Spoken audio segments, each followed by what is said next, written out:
જય શ્રી કૃષ્ણ. જય હો, મંગલમય હો. કોઈ વસ્તુ મેળવવા કે વ્યક્તિને સમજવા, પદાર્થને પામવા સમય લાગે, જેવા કે વિદ્યા પ્રાપ્ત કરવા, ધંધો જમાવવા, સંબંધો બાંધવા, માણસને ઓળખવા, જ્ઞાન પ્રાપ્ત કરવા, આધ્યાત્મિક બનવા જેવી અનંત બાબતો છે. અરે, બાળકના જન્મને પણ 9 મહિના લાગે, રસોઈ બનતા ખાતા પચતા 24 કલાક લાગે. આપણે બધું જ ઇન્સ્ટન્ટ તુરંત જ જોઈએ.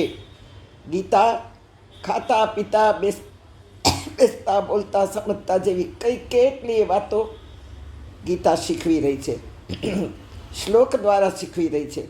ગીતા કહે છે, શનૈ શનૈ રૂપરમેદ બુદ્ધયા ધૃતિ ગૃહિતયા આત્મસૌથમ મનઃ કૃત્વા ન કિંચિદપી ચિંતયેત. આપણે આગે સમજ્યું કે પ્રયત્નાદિત માનસ્તુ યોગી સંશુદ્ધ કિલ્બિષ. યોગી જોગી જતી તપસ્વી બધાને પ્રયત્ન કરવો જ પડે છે. પ્રત્યેક માનવથી માંડી પશુ પક્ષી કીડા મકોડાને પણ પ્રયત્ન કરવો જ પડે. અરે, નાનકડી એવી કીડી પણ સવારથી નીકળી પડે, ખાવા નહીં બેસે, પણ સાકરનો દાણો મોઢામાં લઈને દોડતી હોય. પોતાના દરમાં નહીં જાય, પણ જ્યાં ઘરડી કીડીઓ બેઠી છે ત્યાં જઈ દઈને પાછી દોડશે ખોરાકની ખોજમાં. પક્ષીઓ બાળકો માટે ચણ લઈને જાય, પાંખમાં પાણી ભરીને જાય. કેટલી સમજ છે જીવજંતુઓમાં. વળી પોતાને કમાઈને દે એવો ભાવ પણ ન હોય.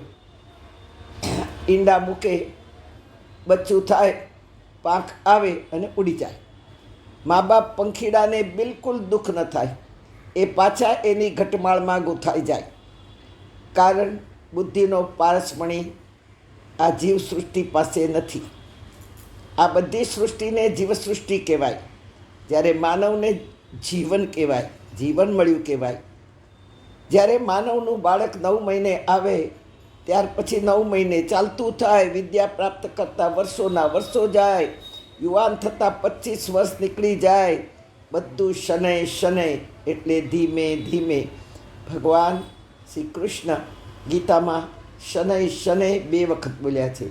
ધીમે ધીમે થાય તો સાક્ષાત ભગવાનને પ્રાપ્ત કરવા કેટલા જન્મારા જાય. ભગવાન રોજ કોઈના કોઈ રૂપમાં આપણી સામે આવે જ છે, પણ આપણામાં ભાવ ભક્તિ અને કદર કરવાની સમજણ ન હોવાથી, અને એમાં પણ કાંઈક તો ભરેલું હોય જ ને બુદ્ધિમાં. સમજણ ન હોય તો સ્વાર્થ ભરેલું હોય. તેથી બુદ્ધિ શંકાથી ઘેરાયેલું મન, આળસથી વ્યાપ્ત ઇન્દ્રિયો ભગવાન રોજ મળે પણ ઓળખી શકતું નથી. બહુ જ પ્રયત્નની જરૂર છે, અને તે પણ શનૈ શનૈ ધીમે ધીમે ઓળખતા થઈ જવાય.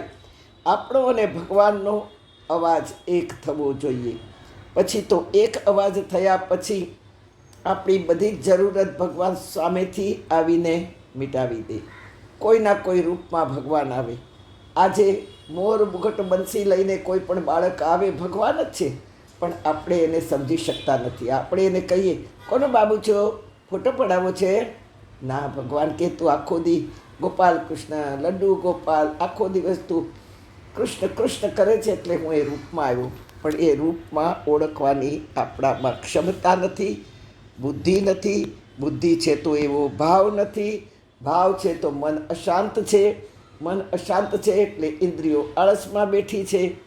કારણ કે જો ઇન્દ્રિય આળસમાં ન હોય તો ભગવાનનું કામ કરે, કારણ કે ત્યાં બુદ્ધિ ચાલતી હોય અને ભગવાનનું કામ કરતાં કરતાં આનંદ આવતો હોય. એટલે ત્યાં બધા એક થઈ જાય. ત્યાં ભગવાન કોઈના કોઈ રૂપમાં આવે તો આપણે એને ઓળખી જઈએ. હા, પ્રયત્નની બહુ જરૂર છે. શનૈ શનૈ ધીમે ધીમે ઓળખાણ થતી જાય, પણ તે માટે સતત સાધના જોઈએ. અને સાધના એટલે પ્રયત્ન, સતત પ્રયત્નની જરૂર છે. તેથી સૂત્ર છે, મનુષ્ય યત્ન ઈશ્વર કૃપા. ભગવાન આપણી સાથે જ છે. શનૈ શનૈ ધીમે ધીમે પ્રયત્ન કરીશું તો એક દિવસમાં કદાચ નહીં ઓળખાય, પણ એક દિવસ જરૂર ઓળખાઈ જશે. હા, એક દિવસમાં નહીં ઓળખાય, કારણ કે આપણું મન બહુ અસ્થિર છે. ચંચલમ હિ મન કૃષ્ણ પ્રમાથી બલવદ્દૃઢમ. એટલું બળવાન છે, એટલું દ્રઢ છે કે એક જગ્યાએ જ્યાં ચીટકે છે, ભોગની જગ્યાએ, એન્ટરટેનમેન્ટની જગ્યાએ, ત્યાંથી એ ખસતું નથી. અને એને ખસવા માટે, ખસાડવા માટે સતત પ્રયત્નની જરૂર છે.